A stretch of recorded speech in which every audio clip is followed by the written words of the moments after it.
El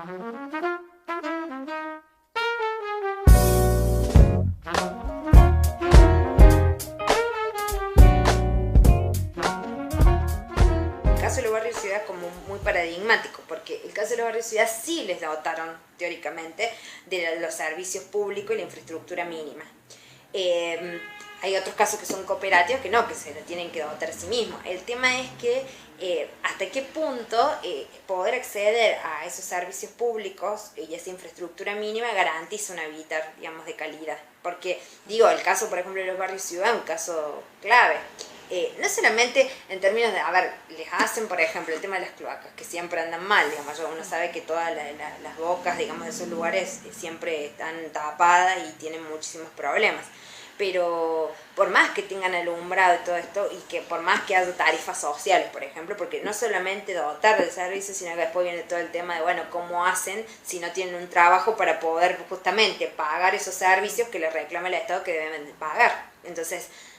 es como bastante paradójico, porque justamente donde los ubican, que son lugares re periféricos, donde ellos no tienen las fuentes laborales como las tenían antes en las zonas céntricas, es muy difícil después exigirles de que puedan cumplir con ciertas obligaciones, digamos, como ciudadanos, digamos, cuando en realidad los hemos estado despojando justamente de condiciones básicas que deberían poder gozar en términos de derechos en la ciudadanía restringida, eso, ¿no? En términos de derechos. Entonces, me parece que eso es lo contradictorio. Incluso es paradójico que, por ejemplo, hay grandes urbanizaciones privadas que, por ejemplo, en el caso del municipio, yo me acuerdo que fui a una vuelta a una sesión del Consejo Deliberante y un emprendimiento que estaban haciendo ahí frente al Parque Las Heras, la inversión que va a implicar, digamos, para el municipio poder mejorar la conectividad y la circulación de autos para un emprendimiento privado de un desarrollista, y que la municipalidad estaba dispuesta a invertir eso, y uno sabe que en otros casos, digamos, el municipio siempre llega más tarde, o por ejemplo en el caso este de los presupuestos participativos, en el cual hay cierto presupuesto previsto para algunas cuestiones mínimas de infraestructura, para distintas problemáticas o necesidades que tienen en realidad en los barrios. Uno dice el porcentaje es ínfimo y hay que hacer todo un procedimiento y hay que organizarse, que yo no digo que esté, a ver, no es que esté mal la participación, evidentemente que es excelente, pero digo, con el proceso de desgaste que implica cuando uno sabe que es poco presupuesto y encima que vienen partidas que han tardado en ejecutarlas hace muchísimo tiempo, y que digo, estos barrios tienen que luchar muchísimo para que les puedan, digamos, dar esos servicios básicos, y bueno, y otros que tienen un poder económico muy superior, porque tienen otro poder hasta político, pueden incidir en resolver más rápidamente estas necesidades. Digo, eso es como muy contradictorio, pero es lo que pasa gran parte de las veces. Me llama la atención, pero hacía poco tenía entrevista con algunos directivos de redes sanitarias y de gas y todo esto, y ellos decían que no había falta de recursos, pero hay muy pocos. Nos decían que había 3 camiones aproximadamente para toda una ciudad, digo, y entonces yo digo, es una escala muy grande, y cuando debería haber muchos más recursos, y que tiene que ver también cómo se administran, ¿no? Porque nosotros estábamos investigando, por ejemplo, el tema de las cloacas. El tema de las cloacas, ha habido un fondo incluso que se aprobó hace unos años, del FOSAC, que supuestamente lo están pagando todos aquellos que, desagregado en el tema del agua, aun cuando no tengas el servicio de cloacas. Y todos sabemos que Córdoba tiene un índice bajísimo, digamos, de provisión de cloacas, como muchas ciudades del mundo, pero digo, ¿a dónde van los recursos? Entonces, insisto, es como que hay como muchas contradicciones, y bueno, tal vez el tema de las cloacas es paradójico, porque también hay que ver las urbanizaciones privadas qué características tienen en ese aspecto, pero sí, me parece que tiene que ver con una ciudad que piensa, digamos, primero que ha tenido una mirada tal vez no a largo plazo, digamos, por más que tenemos montones de planes, pero y una ciudad que fuertemente es un modelo de ciudad que no está necesariamente pensada para los sectores de clase media y baja, ¿no? Entonces, me parece que ese es uno de los principales problemas que desencadenan todo lo demás. En el marco de la red ciudadana nosotros sí hemos estado haciendo mapas georreferenciados, tratando de superponer áreas de mayor criticidad en términos de distintas cosas, por ejemplo basurales, el tema de acceso, por ejemplo, a cloacas, varias capas. Y evidentemente que hay zonas como la zona que tiene 100% de provisión prácticamente de todo, no quiere decir que funcionen bien, pero digamos que tiene provisión de, es la zona de Nueva Córdoba o el centro. Uno si la ve a la mancha, digamos, cuando uno georreferencia, esas son las zonas como más cubiertas. Mientras uno cada vez se va alejando más, evidentemente que se va agravando la problemática, tanto sea, digamos, de provisión de agua potable, ni que hablar de todo lo que son, evidentemente, asentamientos. Estos generalmente no tienen estas condiciones, se lo tienen que dotar a sí mismas, entonces muchas veces apelan a canillas, digamos, públicas o se autogestionan el tema. Lo mismo en temas de electricidad.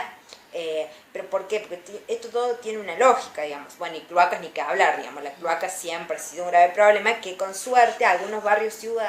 pueblos, quiero decir, que serían estos primeros barrios que están nucleados en torno al centro, la ciudad, por eso es como yo hablaba de círculos. Bueno, evidentemente que esos suelen tener más cobertura porque son los barrios más viejos. Cuanto uno más se va alejando, ¿cuál es la lógica? Si es menor el nivel de densificación, o sea, si yo tengo menos gente viviendo más lejos, evidentemente que no le conviene invertir a un gobierno o quien fuera, digamos, invertir en instalarle toda la red de servicios de infraestructura para tan poca cantidad de gente. Entonces, cada vez más vale que se va agravando cuando uno se va alejando, salvo, evidentemente, emprendimientos privados que aun cuando están en la periferia, tienen otro estándar de vida, pero porque lo pagan. Pero que en general los sectores que quedan en el medio, digamos, sectores de clase media y baja, muchas veces no tienen evidentemente ese acceso. Pero en general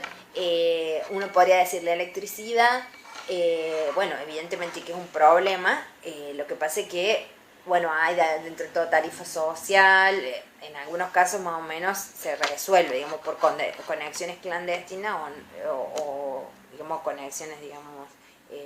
legales, por decirlo de alguna forma. El tema del agua es un tema complicado, no es tan fácil. Bueno, gas, ni que hablar, digamos, generalmente si uno lo tiene que ordenar, las cloacas y el gas son las más complejas, digamos, en general de poder acceder. Siendo que el agua y la electricidad, yo diría que por el momento no te podría decir estadísticamente, pero digamos, probablemente la electricidad hasta algunas veces sea hasta más fácil que el agua, te diría, pero son, dentro de todo, hay como un poco más de cobertura.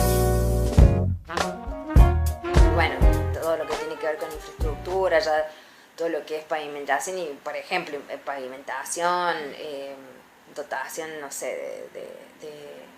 de todo lo que son juegos para plazas, todo eso, en algunos casos ya son como bienes de lujo, por decirlo así. Pero, claro, la pavimentación puede ser, por ejemplo, en algunas calles centrales, pero en algunos casos que han logrado ciertos, digamos, avances, yo creo que históricamente tiene que ver con el protagonismo de los vecinos. Que se han organizado y han tratado de incidir para resolver esos temas. Digo, aún los barrios pueblos, digamos, yo pienso por ejemplo en San Vicente, que es el caso más conocido, de decir que tienen las primeras comisiones de vecinos de Córdoba, y todos estos barrios que ahora están integrados al centro, pero en su momento fueron pueblos.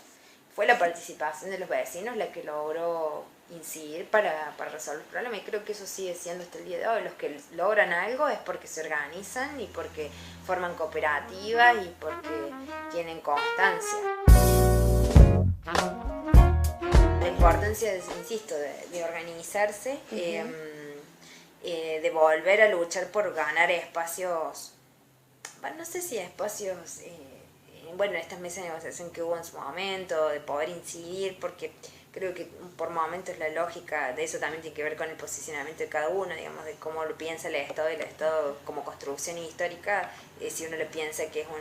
es para ciertas clases o no, digamos, pero más allá de ese posicionamiento yo creo que es necesario encontrarnos. Me parece que muchas veces en Córdoba hay montones de organizaciones que estamos muy por ahí haciendo lo mismo, desarticulados por prejuicios, o a veces porque, bueno, sí hay posicionamientos políticos diferentes, pero creo que más que nunca hay que encontrarse, porque en realidad si uno dijera, bueno, la cosa va mejorando, en realidad cada vez se complica más en muchos casos poder acceder a ciertos servicios y bueno, ni que hablar la tierra y la vivienda, y después todo lo que viene, ¿no? Con los servicios, ¿no? Pero me parece que eso sería poder encontrarnos desde las diferencias y empezar a pensar que, bueno, esto no solo es para pacientes y constantes, sino para gente organizada y en lucha. Y creo que empezar a visibilizarnos tiene que ser una forma de volver a tener incidencia tal vez como hubo en otras épocas. Me parece que creo que ahí está la clave. Yo por lo menos tengo mucha fe en eso, en la participación, con toda la complejidad que tiene, que ya sabemos, pero creo que es eso, si no, no sé, el derecho a la ciudad es, bueno, ¿para quiénes? Si no somos nosotros los interesados y bueno, quienes realmente creo que es un derecho que nos corresponde. Siempre yo digo, incluso partiendo de la tierra, digo, yo la mirada que tengo es que, digo, uno va a vivir, bueno, yo creo que uno vive una vez en la vida y la tierra está hecha por todo el mundo. Yo digo, no puede ser que uno tenga que pedir permiso para decir nacer y ocupar un pedacito de la tierra, digamos. Me parece que no debería ser así, porque como seres humanos yo no puedo decir que el otro tenga más derecho que yo, digamos. Entonces digo, desde ese derecho de poder vivir y decir, a ver, a lo mejor es esta, yo creo que tiene que ver con este modelo, digamos, consumista, con el capitalismo en general, esta, digamos, avaricia, digamos, de decir, bueno, cada vez tener más y más y más y concentrar, ¿no? Aun cuando no importe lo que le pase al otro, aun cuando el otro no tenga a dónde, digamos, no sé, echar raíces, aunque sea un pedacito así chiquito de tierra, ¿no? Me parece que eso nos está matando, digamos, ¿no? Digo, nos está matando en muchos sentidos, digo, en el consumismo y las ambiciones, digo, desde decir no me importa que le pongo a las comidas desde los conservantes, las fumigaciones, digo, porque el hábitat tiene que ver con todo eso, no tiene que ver solo con la materia de cosas que no vemos, pero que nos impactan, digo, el ambiente donde estamos insertos, todo eso hace, ¿no? Y también las relaciones humanas, porque yo, por ejemplo, que trabajo migraciones, digo, hay gente, yo pensaba en migrante, pero pienso también en cualquier, no importa la nacionalidad, digo, como seres humanos, digo, hay gente que a veces ha accedido a las condiciones materiales mínimas, pero a veces, incluso en los discursos que van reproduciendo segregación, discriminación hacia el otro por nacionalidad o por cualquier condición, hacen que a veces el habitar no sea, digamos, agradable, no sea la discriminación o un montón de cosas que son discursos que se reproducen también hieren. Entonces digo, en la medida en que nosotros podamos empezar a construir todo eso y vernos que somos seres humanos iguales, de carne y hueso, limitados y que tenemos una vida y que por lo tanto tenemos derecho a habitar ese suelo, creo que seríamos mucho más felices. Empezar a darnos cuenta de las cosas más pequeñas y valorarlas, creo que es la base de los cambios, pero lleva tiempo.